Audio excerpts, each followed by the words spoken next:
All right, for today's video review, we're going to be taking a look at Transformers Classics Deluxe Class Mirage, a very cool figure, and honestly one that still mostly holds up nowadays. This is still the Mirage that I have definitively in my collection. I just like it better than the Kingdom version that does the whole like cheating thing, Kingdom Earth or whatever that one was, Siege.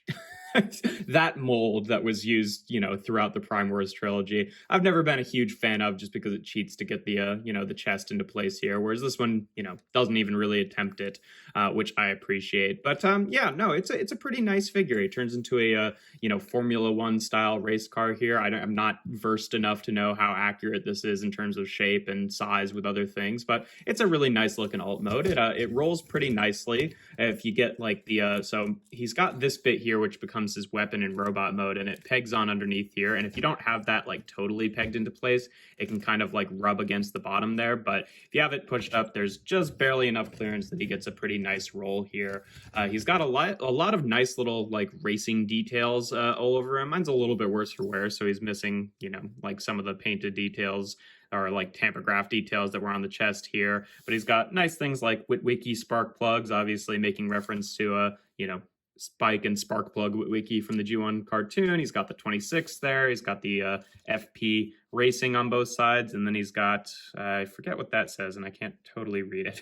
But he's got that detail as well. Just, a few fun kind of G1 references, nice painted details there, which, the Classics toy line had a decent amount of. Mine's definitely gotten a little bit yellowed throughout the year. I've had this guy since he came out. So, I've had him since I knew how to properly like store Transformers and keep them away from like sunlight and humidity and all that. So he's definitely had some yellowing bits there. It's a little bit more apparent in robot mode, but you can even see underneath here like the difference between those arms there.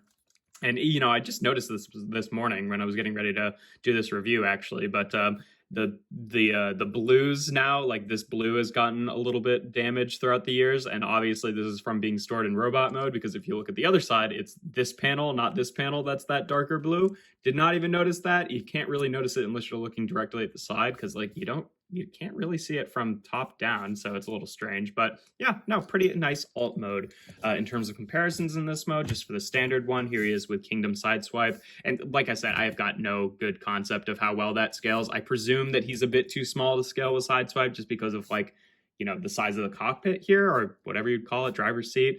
But I don't really have a good concept of how Formula One cars, scale with other like regular cars. Not that a Lamborghini is much of a regular car, but you know what I mean. So, it works well enough for me, just like keeping ignorance is bliss there in terms of how well these actually scale. And then here he is with, like I said, I don't have the Mirage version of this mold, but I do have Leadfoot, so you can see what he looks like with the the mold that was used for the newest version of Mirage. I hope we get another Mirage sometime that makes an attempt to actually like have the front end become the chest properly, especially because like this isn't even totally the type of car that G1 Mirage turned into. Like he was more of that like drag strip style car with like the flatter like front end. Like I said, I'm not really well versed in like racing cars, but which would make it a lot easier to actually make that bit his chest. But since they're, insisting on making it like the longer nosed Formula One car, obviously it makes it a lot more difficult. But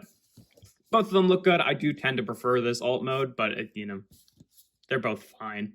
But yeah, to get onto transformation, we can take this bit off. This is just going to be his gun in robot mode, just like that. And then we can take the whole like spoiler section here and just kind of fold it up like that, and then double hinge this whole section and then separate it to be the legs. These have definitely gotten pretty floppy. They're just on ball joints and hinges there. And then we want to take this panel in the back here, and it will unclip from the back of the waist piece like that, which allows us to rotate this whole section around.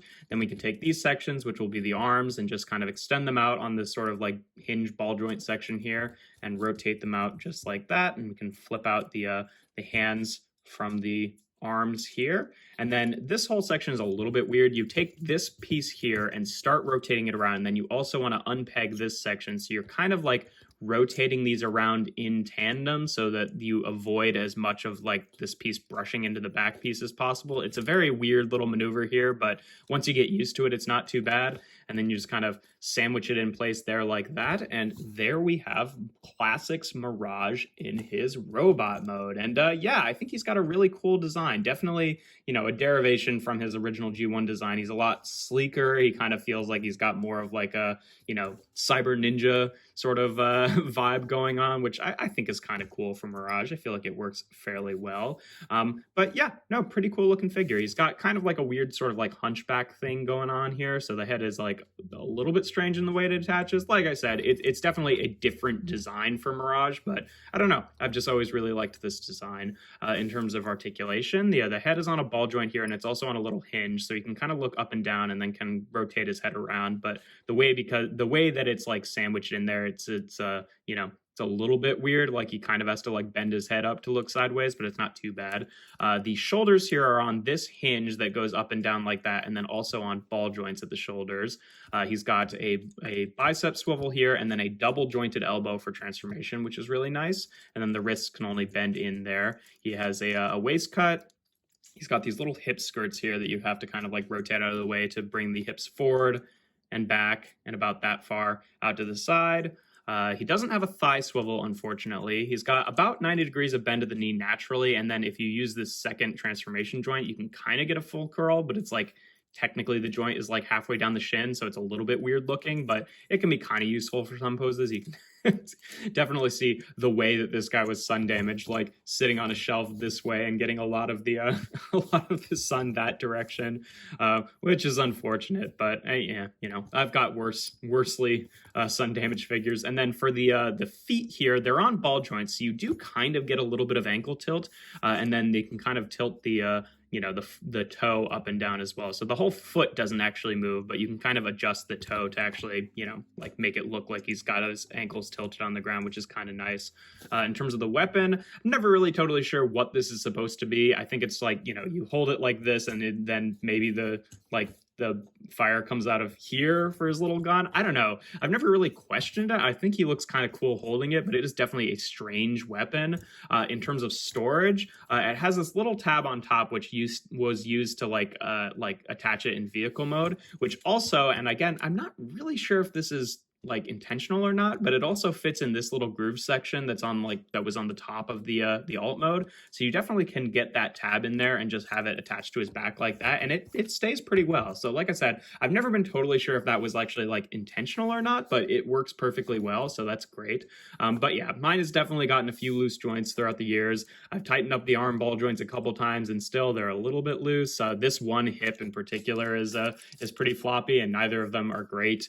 I've tightened up these ball joints a few times, and they're kind of flopping around again. So this figure is definitely showing its age a little bit, but overall I still like the design. Also worth mentioning is that these are stickers. Originally he just has the black and the blue section on there. It doesn't originally have Autobot symbols on there, but I don't know, I just thought that looked a little bit cooler. But yeah, in terms of comparisons in this mode, here he is again with Kingdom's side swipe, just so you can see a little bit taller than average. Definitely proportionally he's a little bit strange because his head is like pretty small compared to like a lot of modern figures. Also worth mentioning is that his hand is actually not 5mm compatible. Like it's not quite, it's maybe like 4mm or something. I'm not totally sure. Like it's definitely bigger than 3mm, but it does not work with other figures. So he can't really hold anyone's weapon, and no one can hold his weapon. I think that he's probably got the same fist size as like Classic's Hot Rod, but not really the end of the world, but just something that's worth mentioning in terms of like his versatility with modern figures here.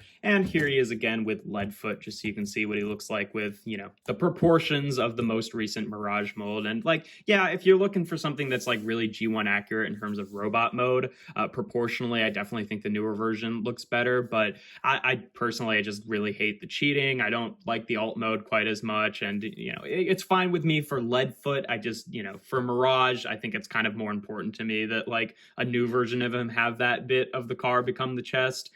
So that I'll wait for them to eventually do a new Mirage. I'm sure they will at some point, but I'm happy with this guy for now. But yeah, that's pretty much all there is to him. He's a really fun figure. He's pretty versatile in terms of his posability. He's got a neat transformation. His alt mode looks good. Really, all of my problems with this figure are just really due to the fact that he's aged, you know, like that he's kind of an old toy and a lot of the joints have gotten looser over time. But for, you know, if this came out today, like I'd be kind of happy with this guy. I mean, it wouldn't be, you know, my ideal version of Mirage, but he's a fun toy. And I feel like he's definitely got a lot of good stuff going on. But yeah, that's pretty much all there is to him. If you enjoy my videos, make sure to leave a like and consider subscribing to the channel. I do reviews every Tuesday, Thursday, and Sunday. And without further ado, here we have Transformers Classics Deluxe Class Mirage.